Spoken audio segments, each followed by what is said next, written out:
They're just, it's amazing. The reserve British about to go parade. Yes, now you see them. Wow. So you can get a really good view in. Oh, yeah. Oh, that's stunning. Yeah, Doria Garland, the mother, is not in white. It looks like sort of Green. Mint green. I'll trust you, Josie, on that. Doria Ragland, I'm sorry. A really lovely big smile from Meghan. She looks really excited to see the crowd, as opposed to daunted. I mean, you can go either way. What's happened right here? And here she is, the vehicle coming on what's known as the Long Walk, approaching St. George's Chapel, approaching Windsor Castle. It's an extraordinary sight. As you see, there are just thousands and thousands of people. It's an incredible sight. Do you know, Anderson, this is interesting because there were polls last week saying a vast percentage of the country doesn't care, they're not interested. And of course, there are always going to be people that are not into this and think it's a big hullabaloo. But when you look at the crowd there and the unifying presence of the royal family, the country's come together, they're proudly waving their flags, there's a party atmosphere out there. It's an amazing thing to witness. I think it's also, for me, it's the story, this is the story of the crowd. These people, some of them I met the other day, they've been there for a long time. And they're people who are really, really dedicated to this family. And it's an amazing kind of medieval thing in a strange way to see this sort of thing, which we don't have in the States. It was so radiant just driving by in the car, I have to say. And I know earlier we said that Doria was wearing white. I actually think she's wearing mint green. And I'm going to take a guess that I think her hat is actually made by Stephen Jones. There you heard it. Heard it here first. But I'm guessing on that, but many hats. I just want to make a sort of symbolic moment here. As just think about the moment as she drives through these gates. She's driving to this palace as a single woman. She's going to come out of that palace as a duchess, countess, and a baroness. And a Technically a princess by princess, marriage. yeah. But So not there you go. Meghan. And so that's a huge moment. She leaves the public now. She's now in the royal fold. And her life will never be the same. Never be the same again. And that extraordinary sort of entrance, you know, it says it all, doesn't it? This is, I think, the grandest, most beautiful of the palaces. Buckingham Palace doesn't even compare. Victoria Arbiter agrees with me. Don't you? Well, Buckingham Palace is ultimately a glorified office building. Yes. It is the central home, This is the where it's at. home of the British monarch. But Windsor, it's loaded with family memories. It's loaded with rich royal history. It's an amazing backdrop for this union. And you can see why Harry and Meghan chose it. I was worried at first because I thought, how will Windsor cope with the sheer numbers of people that are going to descend? But you can see why. A little rare glimpse into the private quarters, right, of the... Where the stage apartments are. Yeah, so that is where the public aren't normally allowed. This is where the public are normally allowed, outside the chapel, a bit further down the hill. And there, Prince Harry inside with Prince William, his best man. And Eagerly notices awaiting the bride. the camera is looking at him and he stops Looking a talking. little nervous, perhaps. Well, yes.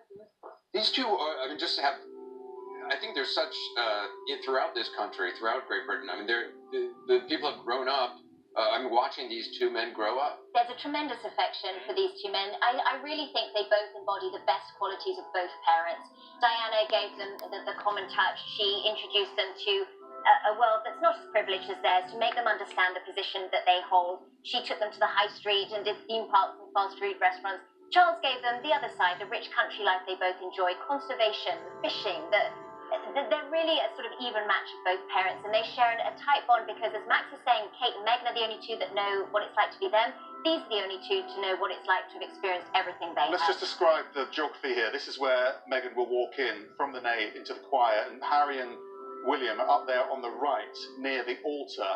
And you're going to see when this transpires that Charles will pick her up at the beginning of this part of the aisle, then he'll walk them to the end and then walk Meghan to the end and hand over effectively to Harry. She's giving herself away, Anderson, which hasn't really been done, we don't think, in a royal wedding before. And I don't think actually Meghan's going out of her way to make a statement, but it is a statement because it's what she wants and it's the kind of person that she is.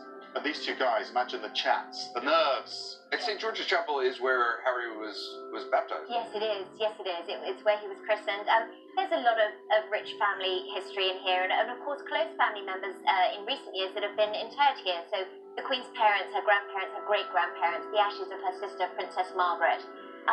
It's sort of course, it's a large chapel. Some people think it's ridiculous this is called a chapel because of how large it seems, but it's actually a very intimate setting.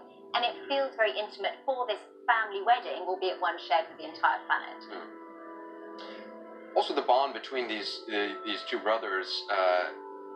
Prince Harry has talked publicly about, and both of them have talked publicly about, obviously the impact of their mother's death when they were so young, and it really changed Prince Harry tremendously, perhaps even more than William. It was extraordinary, actually, last year in particular, how open they were on behalf of their mental health campaign.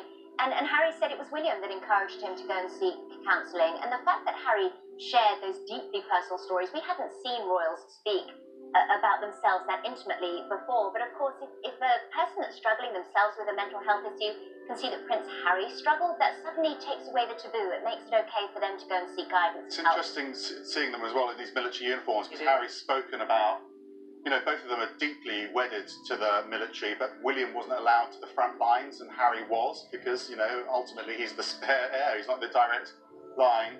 At this point, he's sixth in line to the throne. Yeah, he's after Louis, and he'll keep going down the line.